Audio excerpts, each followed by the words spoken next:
Hey guys, it's Adam. I hope you're doing fantastic. Welcome to Do You Watch Anime, a show where I sit down with a guest every week and ask them, do you watch anime? And we go from there. And today joining me is voice actor in such anime as Spy Family, Aharen, A Condition Called Love, ZENSHU, and so much more, as well as video games like Genshin Impact. Dani Chambers, how are you today? Hi, I'm doing great. How are you? Good. So, do you watch anime? Uh, I would say not anymore. Yeah. Not intentionally, just Yeah. because of time. Mm-hmm. But technically, yes, because I do help direct. So yeah, technically, yes, I do Mm-hmm. watch anime. So, what was kind of your introduction to in just seeing anime in general? Back when I was a kid, Mm-hmm. I think the very first one I saw was Sailor Moon, Yeah. and I was like, "This is so cute. They're like superheroes, but like with magic and love and stuff. It's so cute." And then I think what I was doing is it called oral interpretation, where we like go to different high schools and compete in Mm-hmm. like prose, poetry, dramatic monologue, stuff Mm-hmm. like that. We watched Inuyasha on the road. Oh my god. So that was really Yeah. fun. Getting to like watch all those episodes and Mm-hmm. learning all the lore from my friend who, because I haven't heard of Inuyasha at that time Yeah. until my friend told me about it, and then I became obsessed. So watch that, and then Toonami, of course. Mm-hmm. And I think Big O was like my first mecha anime. Okay. Yeah, Big O I was great. yeah, okay. That's like this second or third time I've heard Big O come up in this kind of conversation. So, Hmm. damn, okay. It's So, an interesting show. It's not yeah. super great, but it had the potential to be like, it gave me Cowboy Bebop vibes Mm. a little bit, but yeah, but it was still it was pretty good. Oh yeah. Oh, I love it. So, what's a show you could watch over and over and over again and not get sick of? Oh, uh,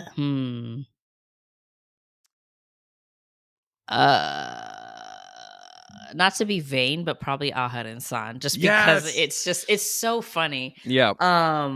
And there it's nothing like super serious Mm-hmm. either, where there's like, oh no, I don't want to watch that cringy moment again. It's really like it's just really fun. Yeah. It's very satisfying. There's 2 seasons, and Mm-hmm. it feels very like I'm content with how everything ended. Yeah, Yeah. so it's a good one to kind of go back to. Mm-hmm. Oh, it's so good. And like, I have my little. Yeah. Literally, as soon as I saw she was getting like a little noodle stopper figure, I'm like, I have to. It's it's so good. Is that what it is? It's a noodle stopper? It's supposed to like sit on top of like a noodle, like the cup noodles, Uh and huh. like have the noodles cook while it's on top of there. That's technically, Oh, but like no one uses it like that. that's so fun. Yeah. But to be fair, I have that. So I just Yeah. have it on my bookshelf right now. Yeah, So exactly. Yeah. Oh, that's so funny. Oh yeah. We binged it when it first came out and we were like, this is ridiculous, and it was just so good. So how was it playing such a soft spoken character like that? It was fun Yeah. because I don't ever usually play like super quiet characters Mm-hmm. normally. I choose like the big boisterous little Yeah. kids. So when I auditioned, I was like, I'm not gonna get this, so I'm just gonna make this as silly, quiet as possible. So I'm like, Mm-hmm. hey, I'm just gonna go over here. So I had to like turn my gain up all the way to make sure you could actually hear it. Yeah. So it was really fun. But no, I love it. It was different, but it was Mm-hmm. so fun trying to, it's like we have to emote without getting too big with this character, but Yeah. still make sure her emotions come across as understandable. So Mm-hmm. it was a challenge, but it was a lot of fun getting there. Yeah. And like, how was it kind of being a part of a comedy like that? Because it sounded like every single person had such a blast recording it. Oh, we did. We did. It was so fun because it's like each episode was something different. Hmm. So it's like, what hijinks are they going to get into today? And Yeah. then, so each episode, I was like, oh, great, they're being YouTubers. Or this Yeah. episode, she has to be like a mafia boss. It's just Yeah. really, it was silly and I Mhm. loved it. And then when it hit you with the serious moments, I Mhm. was like, "Oh my god." Like, oh, and like when she cries, I start Oh, crying. yep. Oh god. But like it comes to that old like theater saying, if you get the audience to laugh with you, they'll cry with you. So, Mhm. just I was trying to make sure she's relatable in ways. Mhm. But like they're both her and Rido are both very interesting characters in Yep. their own ways. Yep. So the fact that they were different, not just from each other, but just in general, was Mhm. was beautiful, Oh, super yeah. beautiful. Yeah. And like the the sheer amount of times me and my partner went, "Oh my god, he's such an idiot." Like Yeah. just like literally she missed school and he's like she's a mafia boss. She's running her own like crime ring. And I'm like, Yeah. "Where did that come from?" Yeah. It's just like, what is she doing now? Yeah. It makes no sense, but it was hilarious. Oh Oh my yeah. god. So good. So what was kind of your reaction to being cast as her?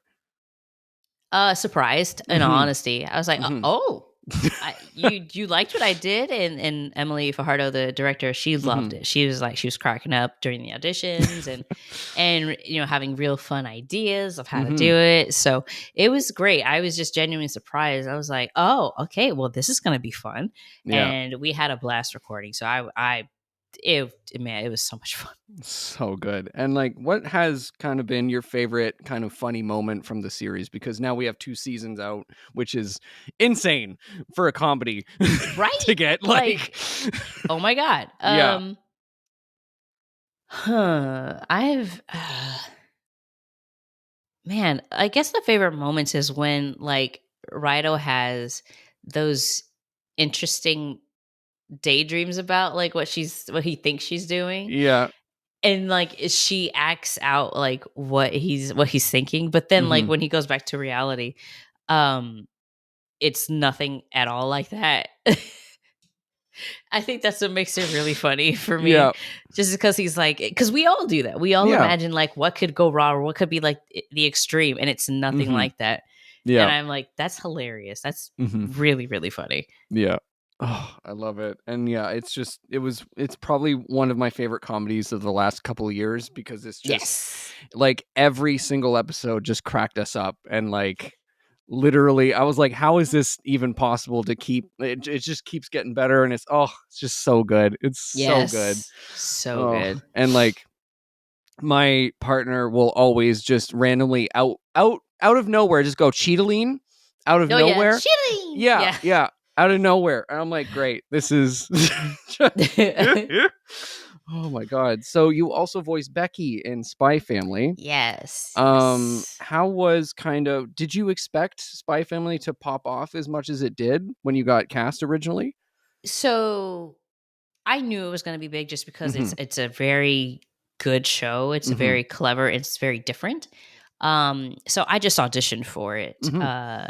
and it's funny because people would fans will fan cast you and stuff like that. They're like, "Oh, Danny would be so great at Anya," and I was like, "Oh, don't say that because I get my hopes up." And then when it doesn't happen, it's very disappointing. But that's Mhm. just with the business. But Yeah. um, the thing is, on the auditions, it was only three of them. It was your Lloyd and Anya, so there really wasn't other characters. And Mhm. so, um, when they came out with it, I was like, "Oh, Megan's so good as Anya. It was great." So everybody Yeah. sounds great in their roles. Oh, yeah. So there's like no knock to them or anything. It was perfect. Um, but I was like, oh, okay, cool. I guess I'm not in it. Oh well.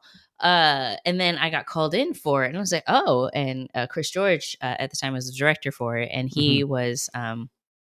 uh, he's like, yeah, I think you'd be great as Becky, the best friend. She's like, she's not like snobby. I mean, she's snobby, but she's not like a B word about it. And I Yeah. was like, oh, sweet. So we had lots of fun recording it. So I didn't expect to get cast. So Mhm. when he cast me, I was like, yay, this is gonna be so much fun. So, what has kind of been your favorite part about voicing Becky? The fact that she doesn't understand friendship, but she's still learning Yeah. through it with Anya, Mhm. because it's like she has money as her friend, Yeah. so she doesn't That's understand perfect. that. Wow. Yeah, yeah, money is her Yeah. friend. She doesn't understand how to have how to have like genuine relationships with people, because Yeah. all she's known is just like be this cute little girl and do her work. But then when she Mhm. meets Anya, her life kind of turns upside down.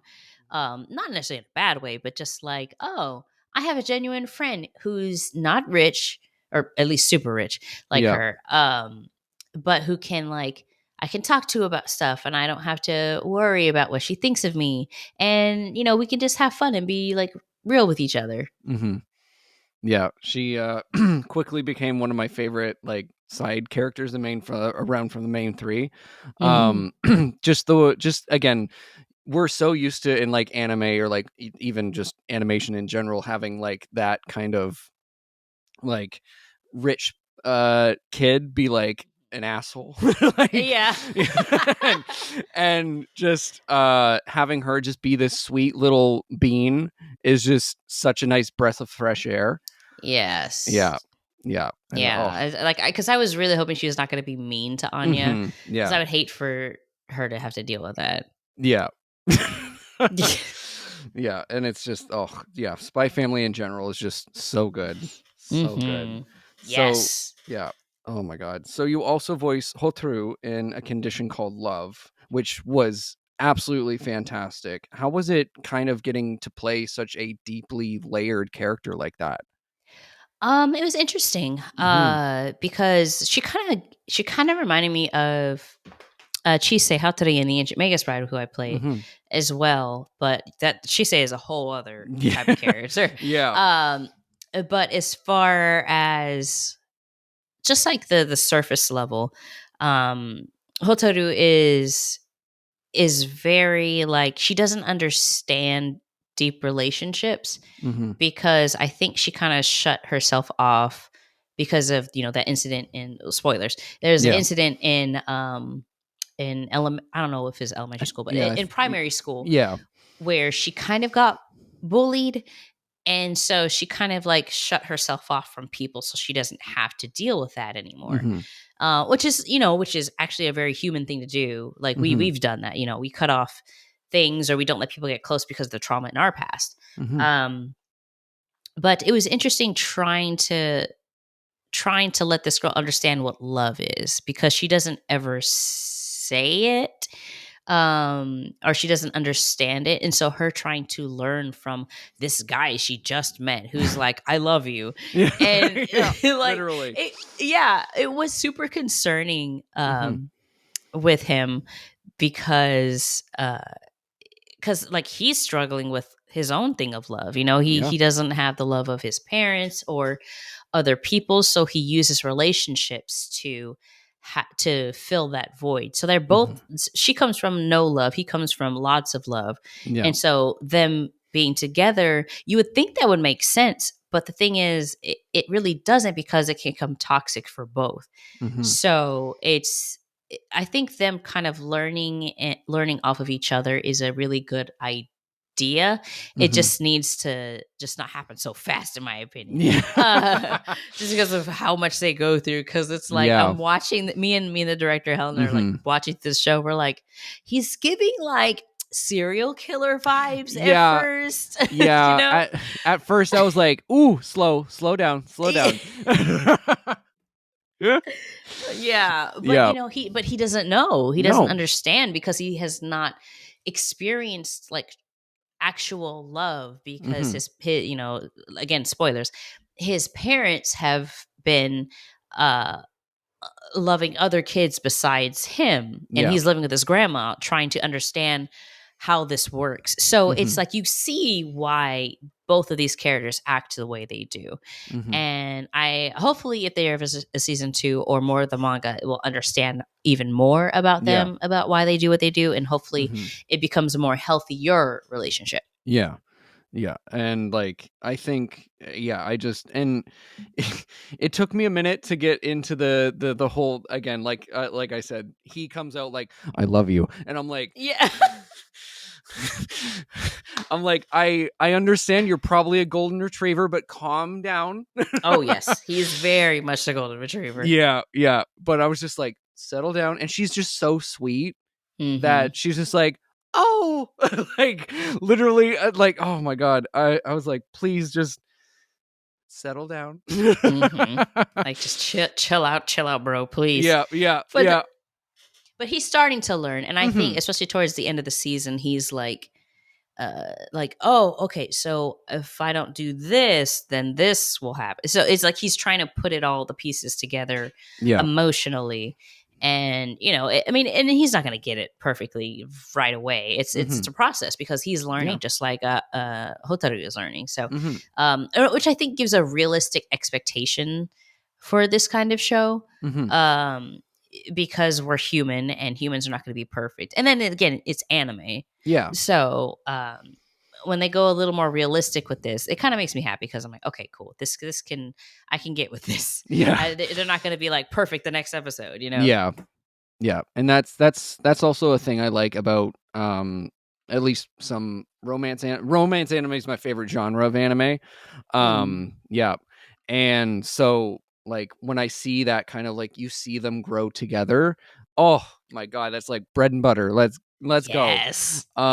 So with romance anime, a lot Mhm. of the performances are more grounded instead of your typical like wah anime. So how was that as an actor to kind of like take yourself down and like really get into these characters like that? Those are honestly one of my favorites to do. My Mm-hmm. first is comedy, but like the Yeah. grounded ones are nice because Mm-hmm. it's you don't have to do the over the top Yeah. type anime stuff depending Mm-hmm. on the show. But like Yeah. it's like, okay, cool, we could take a chill pill. We can like try to be as real as possible, because I want to communicate what this character is feeling based off the Japanese. Like if Mm-hmm. they're being real, I want to be real as well. I want to be able to Yeah. tell the story. I don't want to change their vision because they did it first. So I want to make sure I still communicate that same emotion with them, and it feels nice, because I can uh pull back and kind of just let it flow, Yeah. if that makes sense. Oh yeah. Um, and it just feels not easier, but I don't have to push so hard to make sure that the emotion is coming across, if that makes sense. Mm-hmm. Um, and so the grounded performances feel very natural and very like honest Mm-hmm. in the performance, and I Mm-hmm. love that. I like being honest as an actor, because I feel like it's more relatable with people Mm-hmm. watching. Mm-hmm. Totally. And so what are some of your favorite romance anime? Oh, uh, oh man, I don't know. I haven't watched a lot of romance anime in a while. Mm-hmm. Oh, I loved Kiss Him Not Me. Okay. Yeah. That Wow. was a fun Yeah. one. Yeah. Um, Haven't heard because that there's one in a while. yeah, Yeah. it's so stupid. Yeah. Not stupid. It's so silly though. Yeah. Yeah. It's Yeah. like, because I'm always rooting for the one character who's like the realist, Mm. and like Shirayuki has like all these guys come after her, but I think there's one guy who has been her friend throughout all of that, and I'm like, Mm. go with him, please. Oh my god. Yeah. I love that. Yeah. So good. So, Oh yes. um, you were saying you also direct. How has that impacted your acting and vice versa? How has acting impacted your directing? I think they go hand in hand pretty much, Mm-hmm. because as an actor working with the director will tell you exactly what they want, and so you both kind of figure out together um, the best course of action, or the best step, or the best performance to give.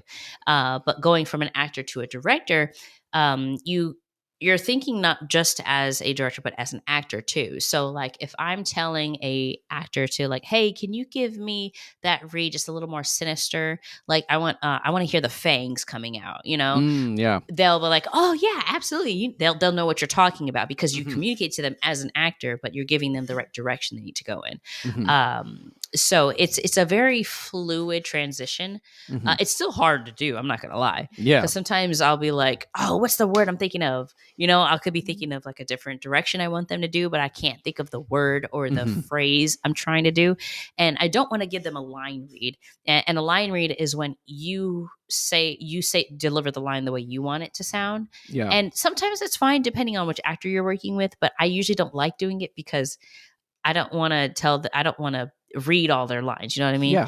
Um, but there's certain things you can do. But going from actor to director, I think, is the easiest transition. I really like doing it. But Mm-hmm. directing is a lot of fun Yeah. because you get a lot of fun takes. So, Mm-hmm. What's been yeah. kind of the hardest lesson you've learned since starting directing? Not every actor is the same, which is like, you're like, well, yeah. But at the same time, you can't direct everybody the same. Mm-hmm. I think that's one of the hardest things because you have to adapt. Not adapt. You have to change your style of directing.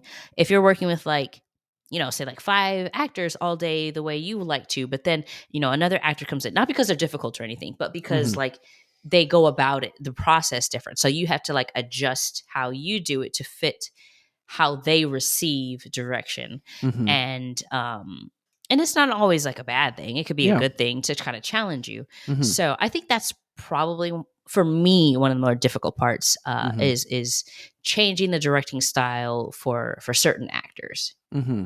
Yeah. And what kind of made you want to go in that direction of directing, I guess? Um, yeah, I'm not going to be able to act forever Yeah. because things change, or certain things can change, and Mm-hmm.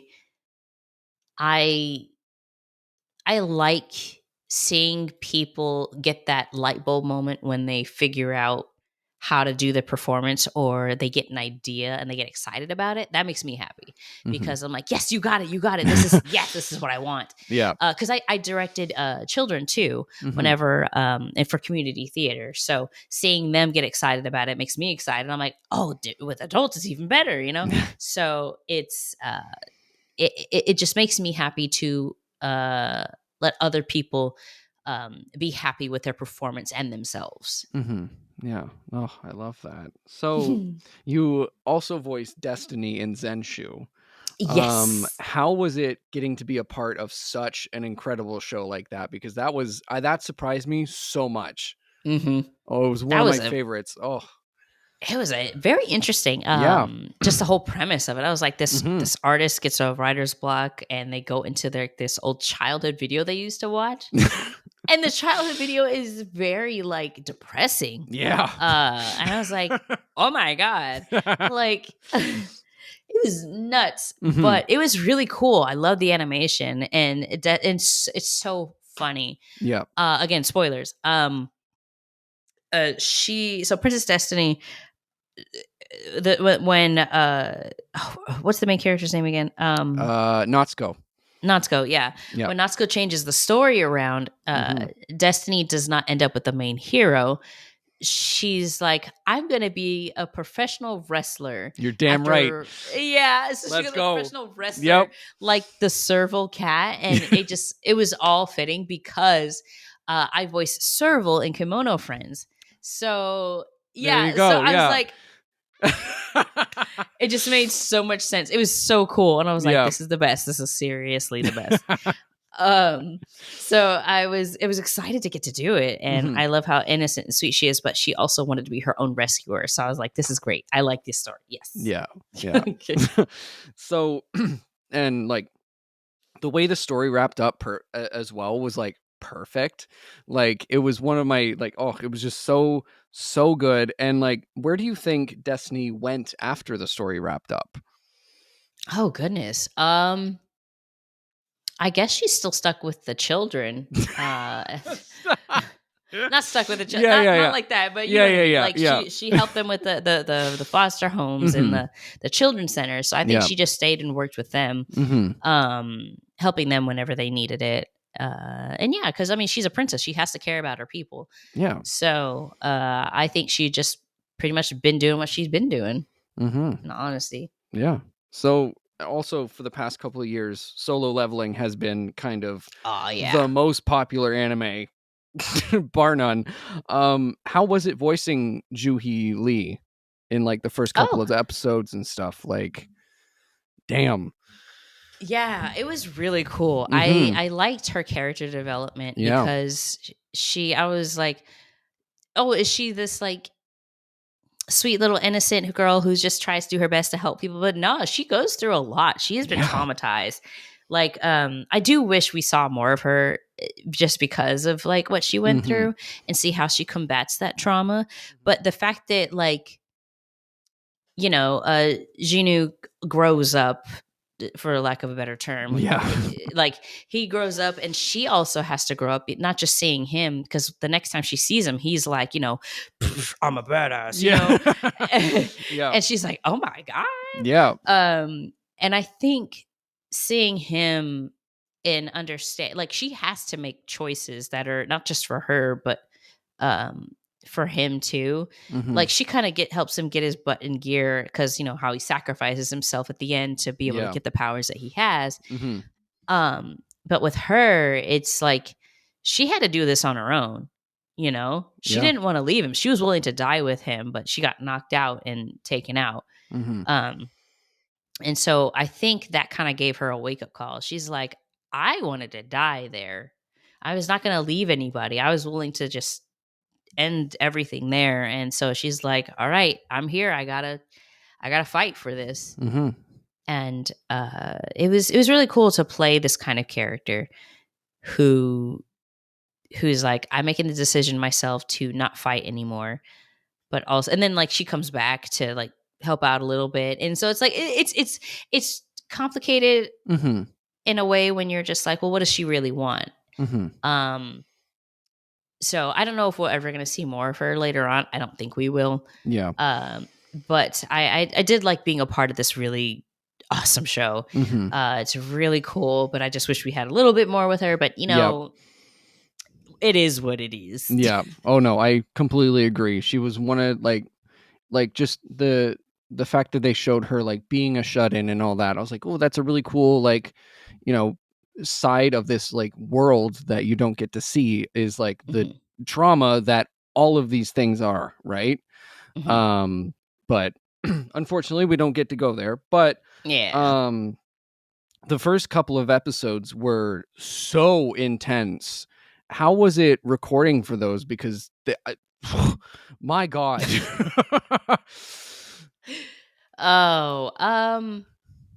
I mean, I've done like trauma stuff before on theater and in anime before, so it wasn't too hard. But it was trying to scream for that long. It's really hard. That's why I was like, damn.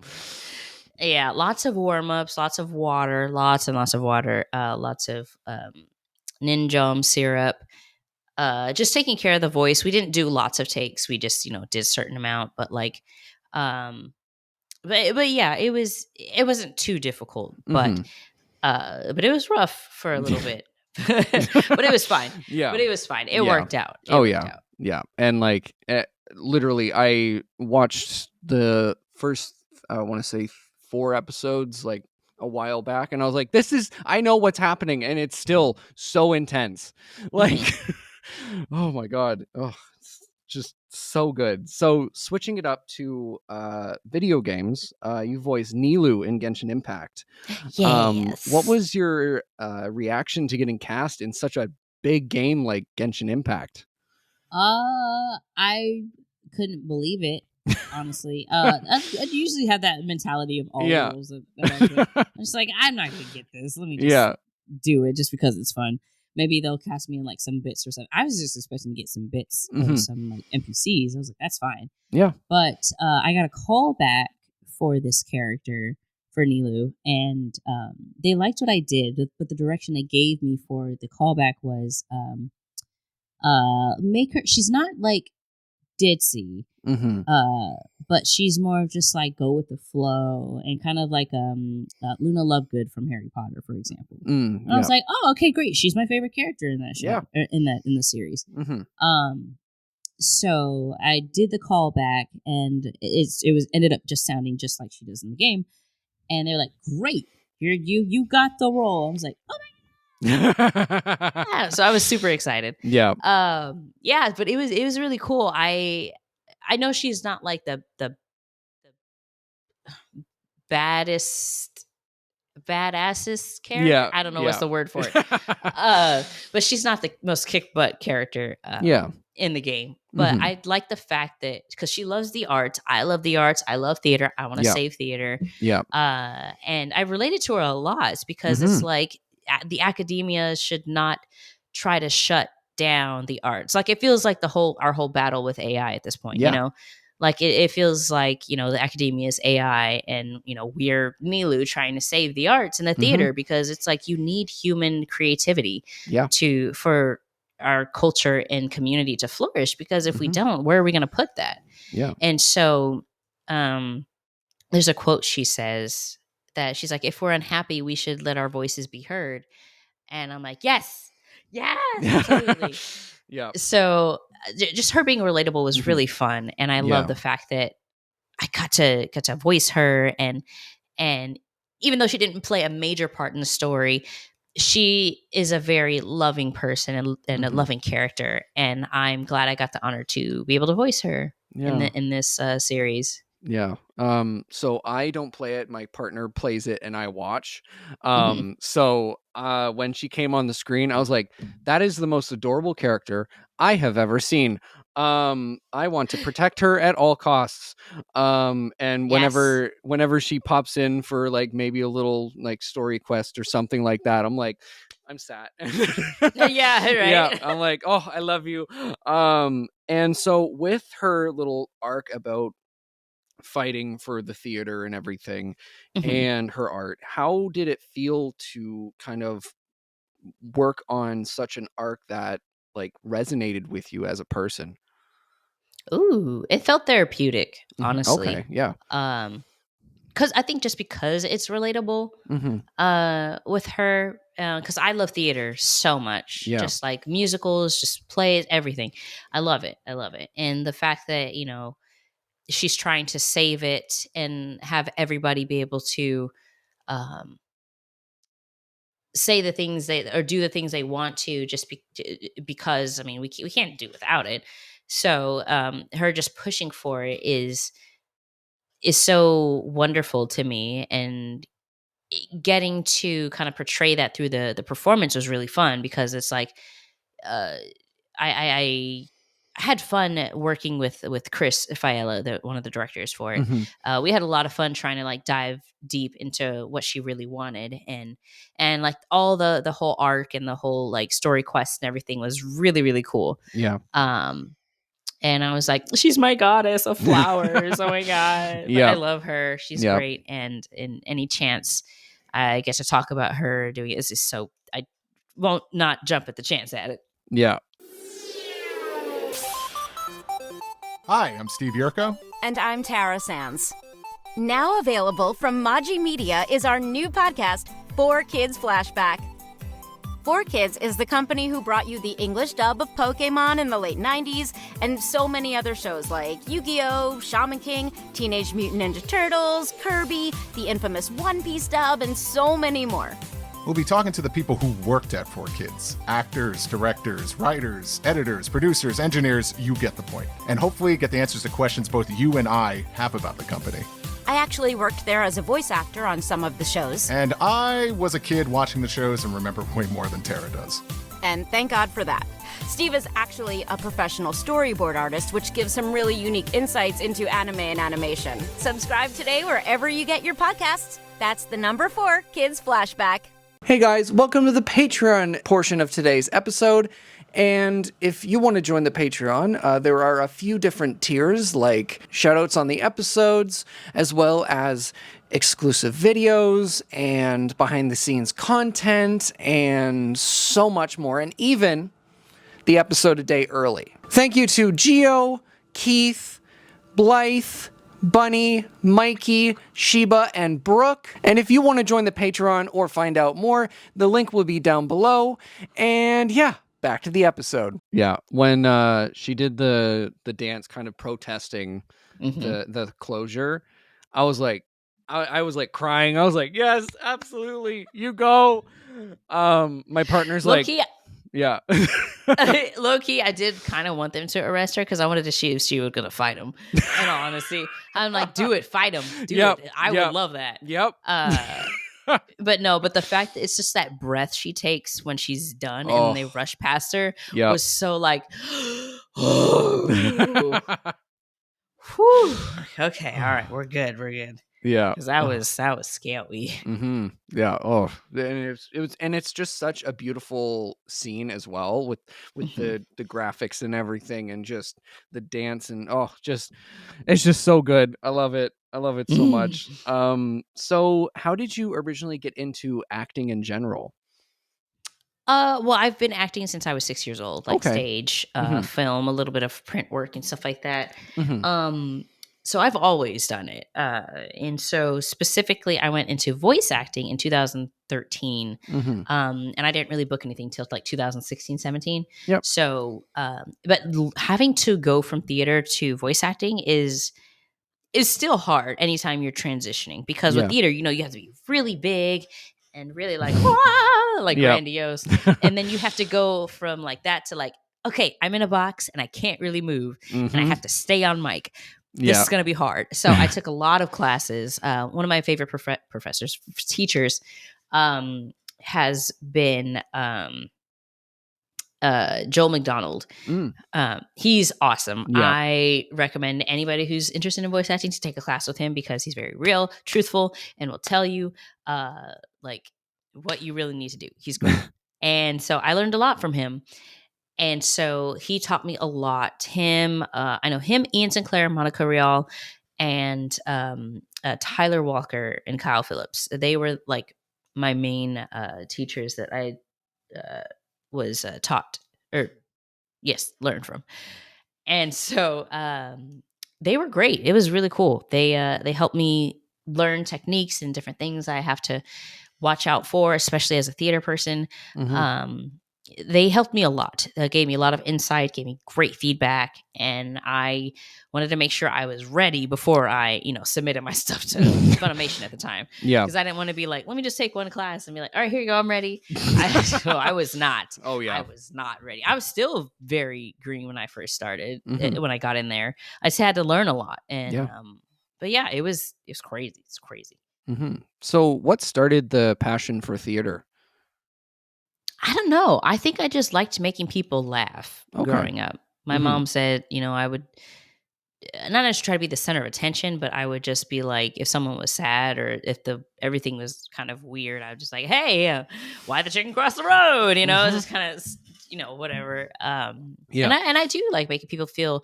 I like telling stories to make other people kind of have a different perspective and let them feel like, feel someone's story, so that way it's like you don't have to put yourself in their shoes necessarily, but you can kind of like see from their perspective, like, how this character feels, what they're Mhm. going through. Mhm.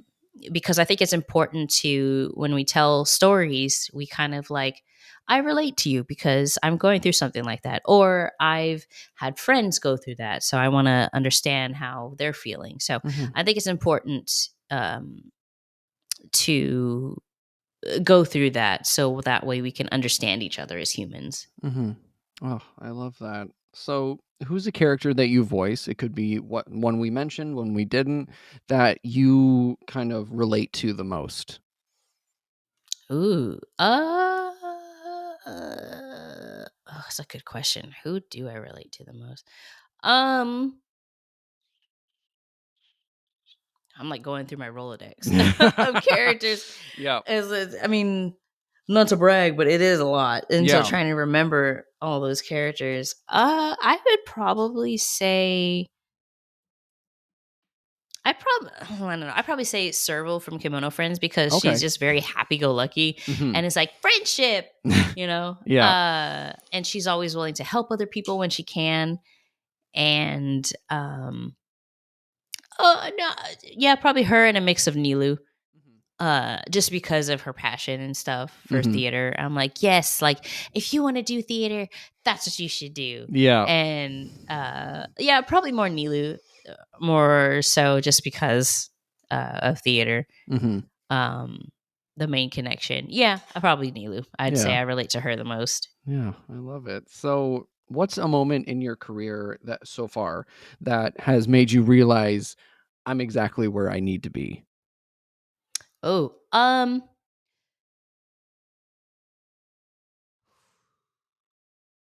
that's a good question. So Okay, it's gonna have a little bit of backstory. Yeah.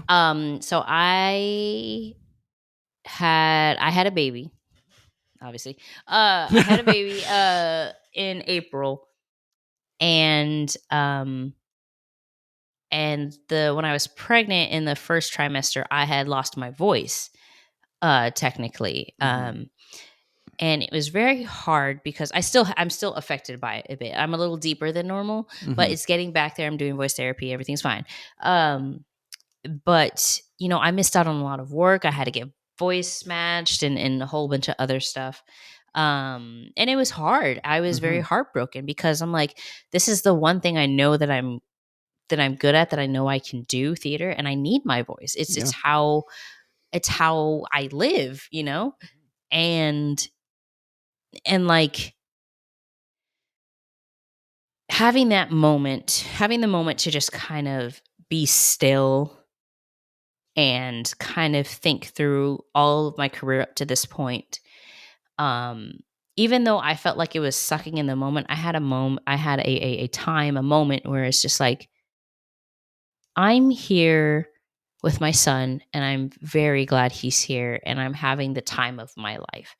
Yeah, I'm not really working as much, or I'm not doing a lot of conventions right now, and that's okay. I am okay. Because everything that I had done up to that point, I think is because of my son. He is seriously the best thing that's ever happened to me, and I've never been happier. And like it's weird. It's hard to explain. Yeah.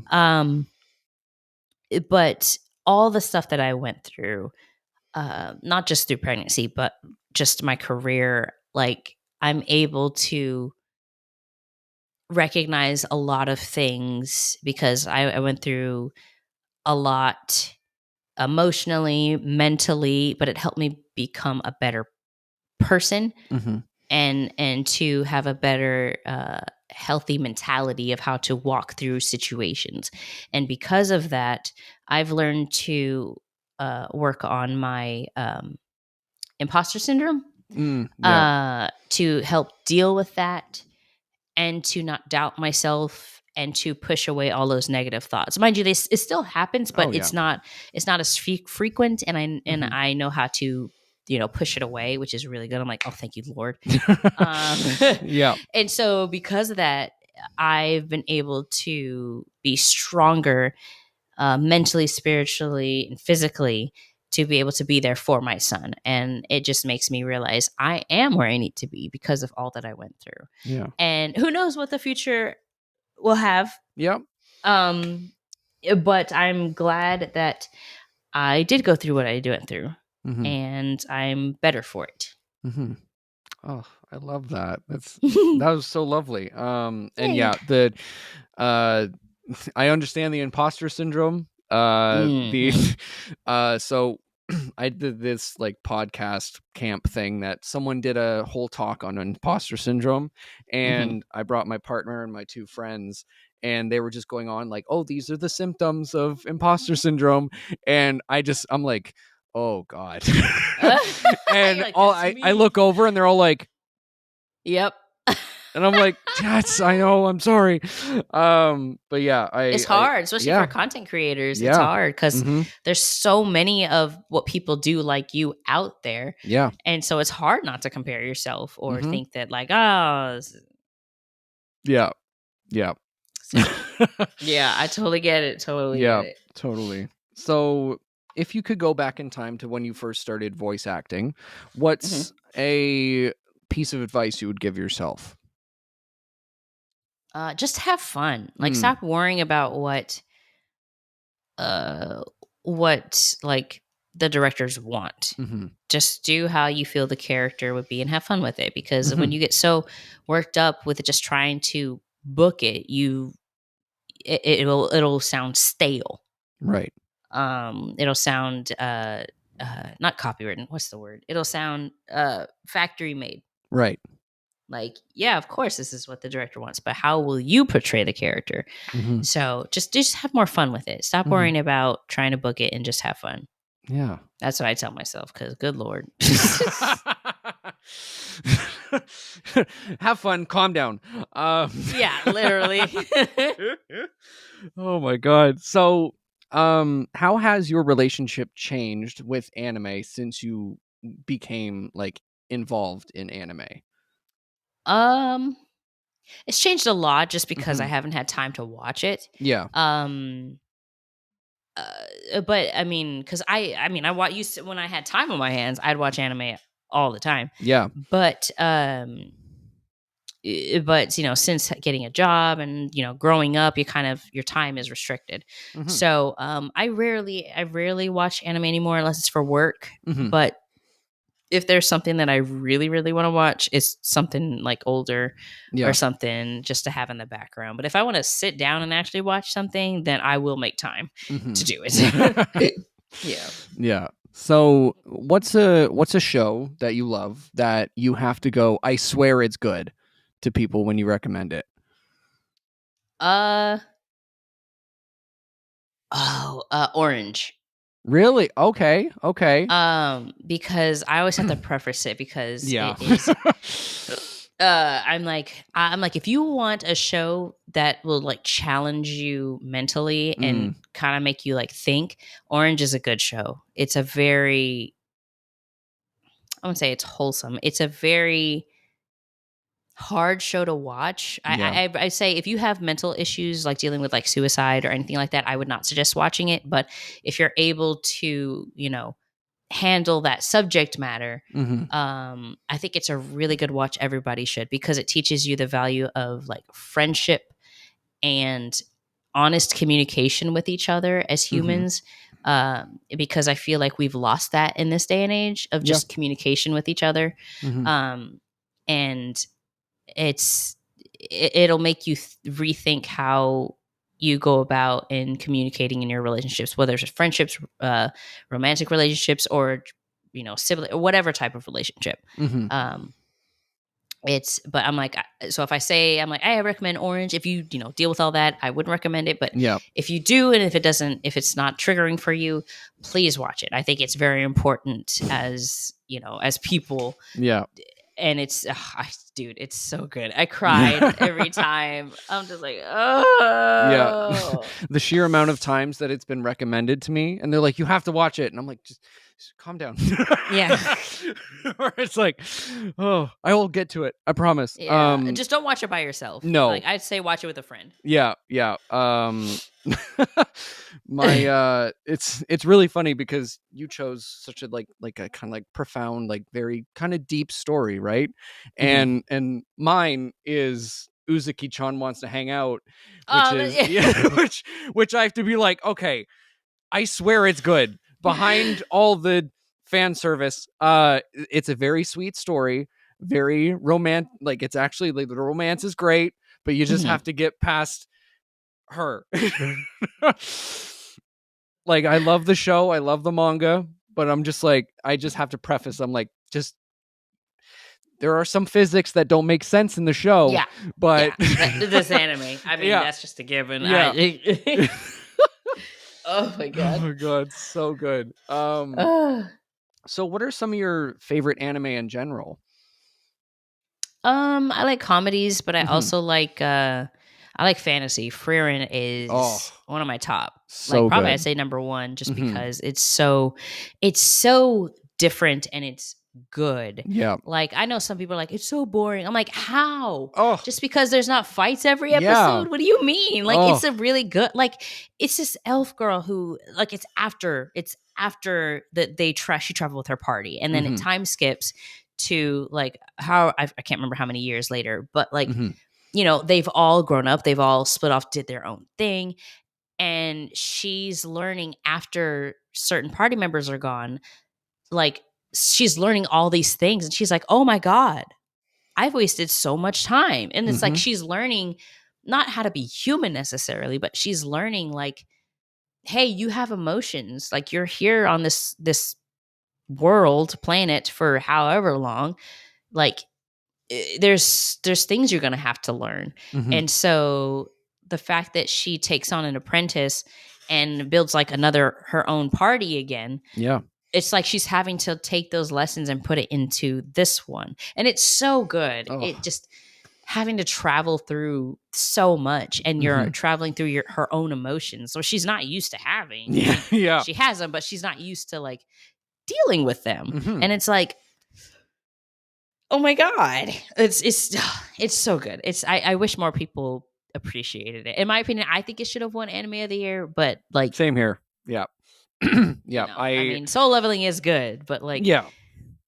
I don't know. I'm just like, I think things could be great when you have emotion everywhere, you know? Like there's great fights, but also if you can, like, I think one of Solo Leveling's best episode was the one with his mom. Yeah. I think it's episode 11 where he has, oh my God, dude. Oh, it's just like that. But that's like the lowest rated episode. I'm like, what? Just because when I saw that, I was like, y'all don't listen. I was so livid. I was like, you guys, come on. Like, he's doing this because she's the reason why he's doing all this. Like, why would you not care? Anyway, sorry. Yeah. I don't get a big tangent about that. It's just like, there's so much more to a story than just fighting. Yeah. There has to be motivation as to why they're doing it. If you want just the fighting, just watch One Punch Man. Yeah. That it's making fun of that trope. Yeah. Like, anyway, sorry. No. That's I am full agreement. I have a free rent tattoo. I am literally I want one a of tattoo so bad. Yeah, like because this tattoo artist was doing free manga tattoos if you get back to me in like 5 minutes. And I'm like, oh God, I grabbed the manga and like flipped through it and went, that one. And then gave them the thing. They're like, perfect, awesome. And I was like, oh. But yeah, Frieren means like Frieren is easily in my top 5 favorite anime. Like, yes, easily. Absolutely. And absolutely. Like, I have not had a show in a very long time that's made me cry that much. Even like God. Rewatches, I'm like, yeah, like I know what's gonna happen, and I'm still crying. You're just like, yeah, I totally get it. I totally get it. Yeah, and then when it does pop off with a fight or something like that, the animation is just gorgeous. Yes. And I always bring this up when it like Frieren comes up, is the pacing is unlike any other anime I've ever watched. It feels like you're watching kind of like a movie every episode. Yes. And yeah, it's so chill. Until it isn't, but it's chill. Right, yeah. Yes. And then, it's just, it's fantastic. What other anime is some of your favorites? Oh goodness. Said Orange Frieren. I don't know. I have to look at my watch list again. Oh man, I don't know, because Frieren was the last show that I actually watched where I was able to sit down, make myself watch it. Yeah. Just because of how good it was. Because I was a huge fan of the manga before the anime started coming out. And I was like, this is so good. Like, I don't know. I'm trying to think. Yeah. Gosh, I don't know. Just the old stuff, you know. Sailor Moon, that's always a given. Yeah. I don't know. I don't know. No, that's valid. There's so much. Yeah. Oh yeah. So when you are picking something to pick up, what are kind of like things you're looking for to intrigue you? Oh, if it has a good story, if the main character is likable, if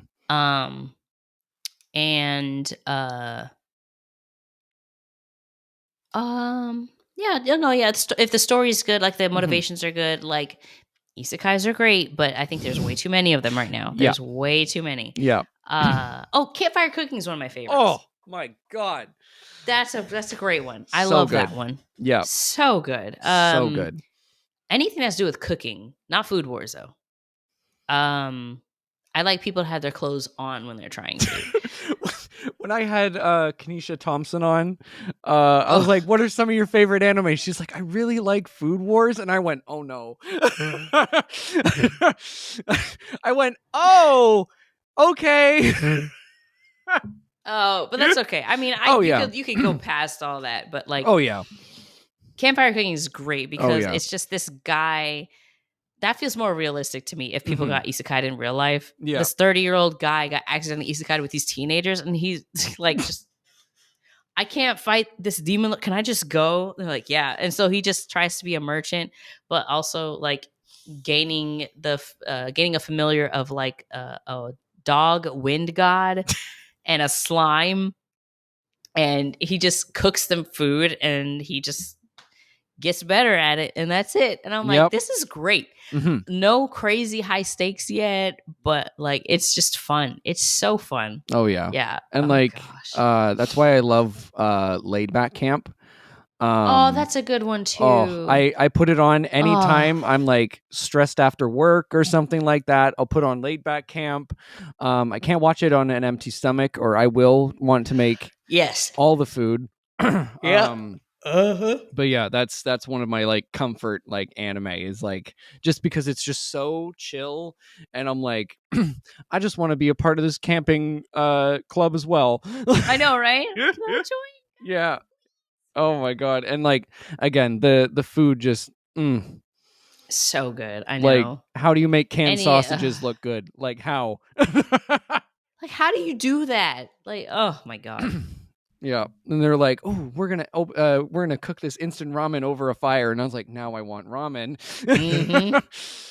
Yep, it's a very realistic show with the food. I'm like, anything that's food related, I'm like, yes, absolutely. Yeah. Oh my god. Well, thank you so much for being on. Yeah, thank you for having me. I really appreciate it. Of course. Where can the lovely people find you online? You can find me everywhere at SkinnyMini07. That's SKINIMINI. Everywhere pretty much. Or if you want to reach my website, which has a store where you can order prints, is DaniDChambers.com. But yeah, I'm not very active on there. I usually just post like announcements and silly stuff. But other than that, yeah. So if you want a response, just probably email me from my website if you need something from me.